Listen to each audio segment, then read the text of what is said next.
आपके अपने YouTube channel advocate दीप legal hub में। आज के इस वीडियो में हम बात करेंगे, आपका एक क्वेश्चन आया था जो कि हिंदू मैरिज एक्ट की सेक्शन 13(1) सब क्लॉज 2 एंड 3 से रिलेटेड था। तो ये सबसे पहले तो आप सभी ये जानते होंगे, अगर कोई नहीं जानता है तो उन्हें ये बता दें कि जिन धाराओं की हम बात कर रहे हैं वो है हमारी तलाक से संबंधित, डाइवोर्स से संबंधित ये धाराएं हैं। और वो भी क्या है कि आपसी सहमति से अगर डाइवोर्स होता है तो म्यूचुअल कंसेंट से डाइवोर्स में हम जाते हैं, 13 बी के साइड हम जाते हैं। और अगर हम कंटेस्टेड डाइवोर्स में जाते हैं, मतलब कि हम एक तरफा डाइवोर्स की अगर हम बात कर रहे हैं, तो हम कहाँ जाते हैं, तो कंटेस्टेड डाइवोर्स में हम जाते हैं 13(1). और इसके किसी भी आप सब क्लॉज को ले लीजिए जो भी आपके केस के अकॉर्डिंग होता है, क्योंकि इसमें अलग अलग चीजें बताई गई हैं कि किस ग्राउंड पर आप डाइवोर्स फाइल कर सकते हैं, और वो ग्राउंड कहाँ बताया गया, सब क्लॉजेस में वो ग्राउंड बताया गया है। तो इसके बारे में हम डिटेल से आपको बताएंगे, पूरी डिटेल में आज की ये वीडियो आपकी रहेगी, जिससे अगर आप एक तरफा तलाक की तरफ आप बढ़ना चाह रहे हैं तो इससे संबंधित आपकी सारी जो भी आपकी समस्याएं हैं, जो भी आपके क्वेश्चंस हैं, वो आपके सॉल्व हो जाए इस वीडियो को देखने मात्र से। होता क्या है कि सबसे पहले तो आप ये जान लीजिए कि ये जो हमारा, अगर हम डाइवोर्स में जाते हैं, डाइवोर्स में हम जा रहे हैं, तो ये हमारा क्रिमिनल केस नहीं होता, ये हमारा होता है सिविल सूट होता है। मतलब ये सिविल नेचर का है। हम हिंदू मैरिज एक्ट की बात कर रहे हैं तो हम सिविल नेचर के ही हम सूट की बात कर रहे हैं, ये आपको जानना सबसे पहले जरूरी है। इसका क्या प्रोसेस है ये अभी हम आपको बताएंगे। सबसे पहले आप उसके भी पहले आप ये जान लीजिए कि ये जो इसमें सब क्लॉजेस हैं, तो हर सब क्लॉज क्या कहता है। आपको अगर जाना है डाइवोर्स के लिए और इसमें आपको ग्राउंड देखना है, तो वो ग्राउंड आपको किस सब क्लॉज में मिलेगा ये आप पहले देखें। हम डाइवोर्स की बात कर रहे हैं तो हम पहले बात करेंगे सेक्शन 13 की। सेक्शन 13 मतलब कि जब दोनों पार्टी डाइवोर्स के लिए सहमत नहीं है, केवल एक पार्टी चाहती है कि डाइवोर्स हो जाए और दूसरी पार्टी म्यूचुअल कंसेंट से डाइवोर्स देने के लिए नहीं सहमत है, तो आप कहाँ जाएंगे, आप जाएंगे सेक्शन 13(1) में।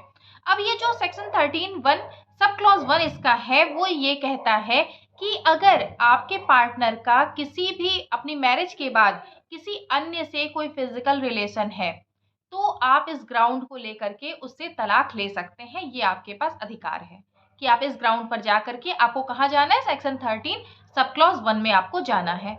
दूसरा हमारा आता है क्रूएल्टी का ग्राउंड। अब ये क्रूएल्टी का ग्राउंड क्या कहाँ पे आएगा, तो ये आएगा आपका सेक्शन 13(I)(A) या 1A आप इसे कह लीजिए, रोमन का 1A आप इसे कह सकते हैं।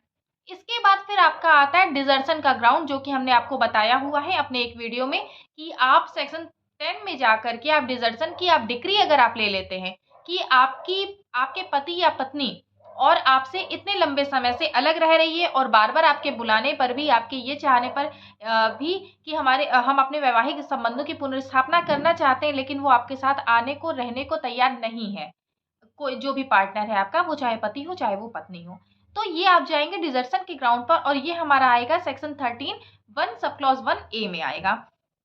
इसके बाद फिर आपका जो ग्राउंड आता है वो आता है किसी अन्य धर्म में परिवर्तन। तो किसी अन्य धर्म में परिवर्तन का ग्राउंड जो आपका है वो आपका है सेक्शन 13(1) सब क्लॉज 2 में। इसके बाद आपका जो ग्राउंड आता है वो आपका, अगर हम ग्राउंड की बात करते हैं तो वो हमारा है सेक्शन 13(1) सब क्लॉज 3, जिसमें ये कहा गया है कि मानसिक रूप से अगर पार्टनर विक्षिप्त है तो आप उससे डाइवोर्स ले सकते हैं, चाहे वो एक महिला हो चाहे वो एक पुरुष हो।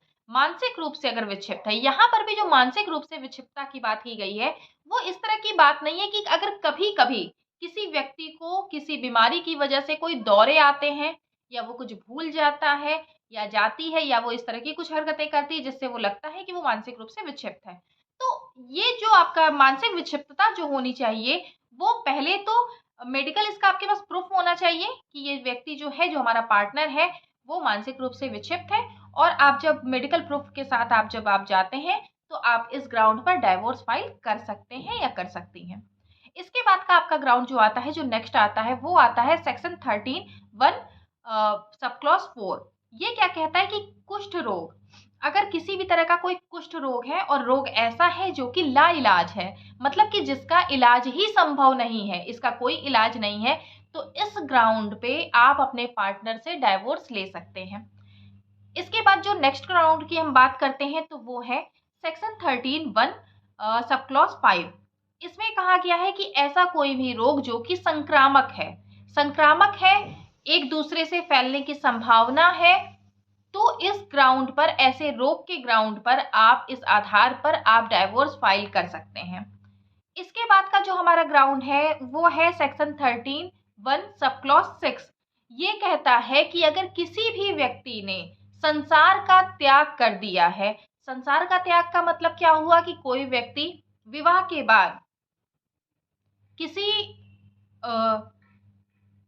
साधु संत बन जाता है, इस तरह की कोई एक्टिविटी में किसी ऐसे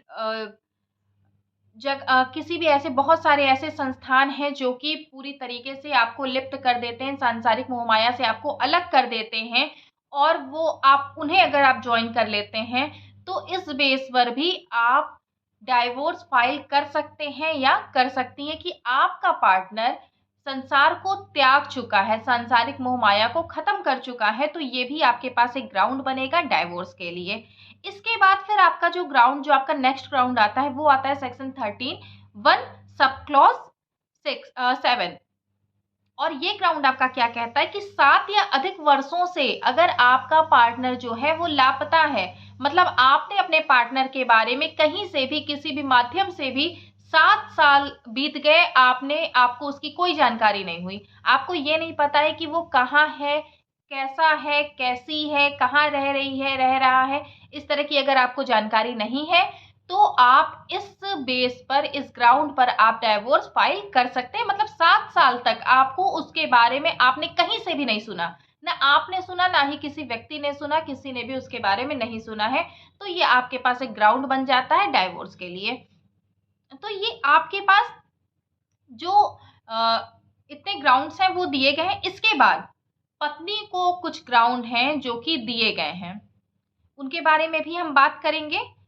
पहले इसके अलावा 2 ग्राउंड और हैं जो कि आप इन्हें ये भी कह सकते हैं कि अतिरिक्त ग्राउंड है, जैसे कि ये है आपका सेक्शन 13(2) सब क्लॉज 1 में कि पत्नी को ये अधिकार है कि वो अपने पति से डाइवोर्स ले सकती है। अगर उसके पति ने किसी दूसरी महिला के साथ शादी कर ली है तो वो डाइवोर्स इसमें ले सकती है।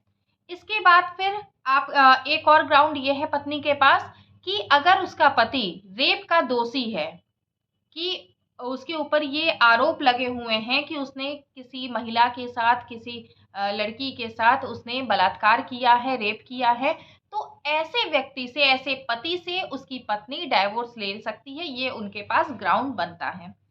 इसके बाद फिर जो अतिरिक्त जो ग्राउंड है वो है कि आप डिजर्शन के ग्राउंड पर जा सकते हैं। डिजर्शन का ग्राउंड आपको बताया गया है सेक्शन 13(2) सब क्लॉज 4 में। ये कहता है कि अगर पति पत्नी एक दूसरे से अलग रह रहे हैं, आपने विदाई का दावा फाइल किया और विदाई के दावे में भी आपको एक्स पार्टी डिक्री मिल गई है, और इसके बाद भी पत्नी या पति साथ रहने को, साथ रखने को तैयार नहीं है, तो इस ग्राउंड पर आप डाइवोर्स फाइल कर सकते हैं या कर सकती हैं। एक ग्राउंड और बनता है वो है सेक्शन 13(2) सब क्लॉज 3।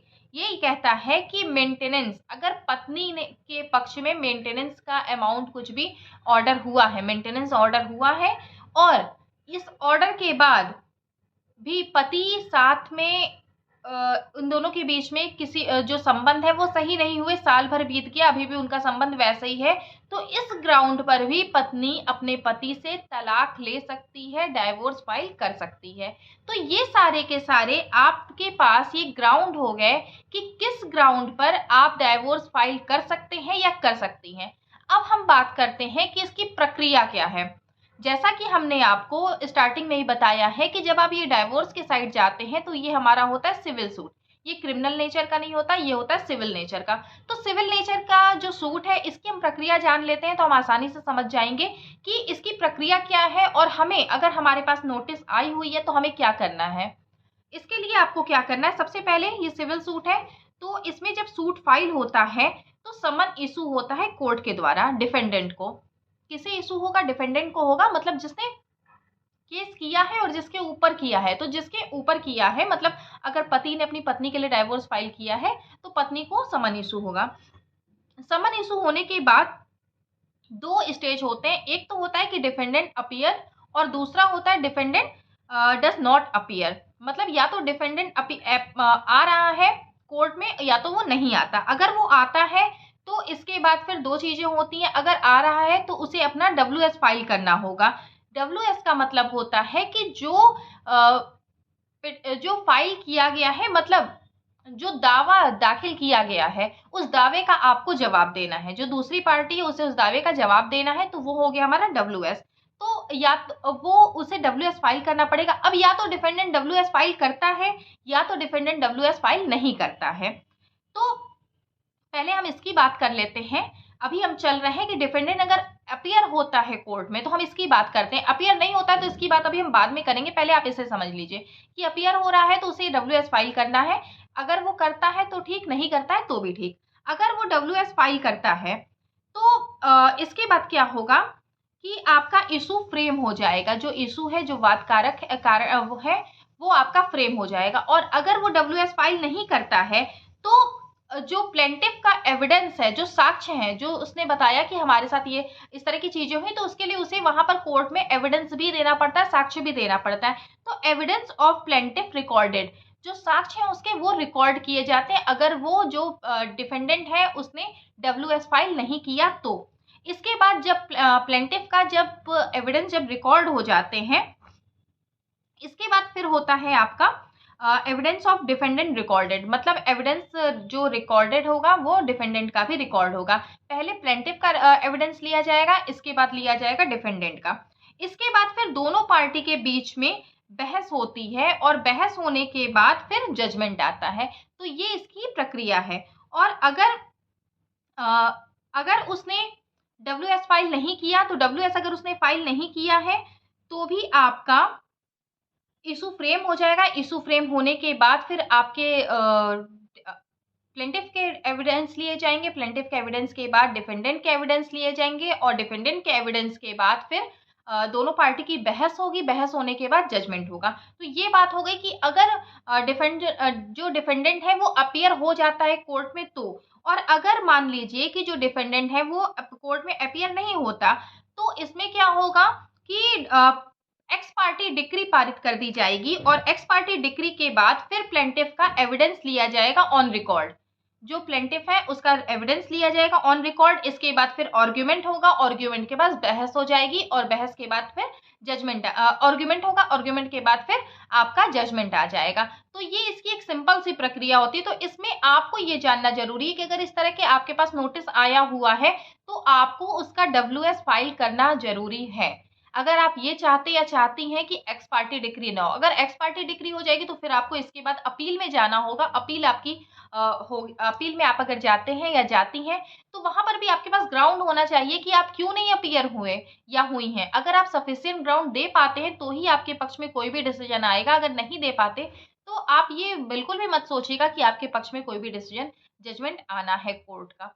तो ये इसका पूरा प्रोसेस होता है। इसके बाद अभी हमने आपको इस वीडियो के माध्यम से पूरी डिटेल बता दी है कि अगर आप एक तरफा अगर आप तलाक की तरफ जाते हैं तो ग्राउंड आपके पास क्या क्या है, किस किस सब क्लॉजेस में ग्राउंड दिए गए हैं, क्या ग्राउंड दिए गए हैं, इसकी क्या प्रक्रिया होती है, ये किस तरह के किस नेचर का ये सूट है, सारी चीजें आज के वीडियो में हमने आपको क्लियर करके बताई हैं। अगर इसके बाद भी आपकी कोई भी क्वेरी है तो आप कमेंट बॉक्स में पूछिए। अगर कमेंट में इसका जवाब दिया जाना संभव है तो हम जरूर आपको उसका जवाब देंगे। और अगर आपको अपने केस से रिलेटेड हमसे कुछ डिस्कस करके और आपको उससे संबंधित कुछ जानकारियां चाहिए तो आप नीचे डिस्क्रिप्शन में आपको व्हाट्सएप नंबर मिलेगा। उस व्हाट्सएप नंबर पर आप व्हाट्सएप करिएगा, वहां से आपको पूरी डिटेल मिल जाएगी और आप हमसे इस तरीके से संपर्क कर सकते हैं। वीडियो को लास्ट तक देखने के लिए बहुत बहुत धन्यवाद।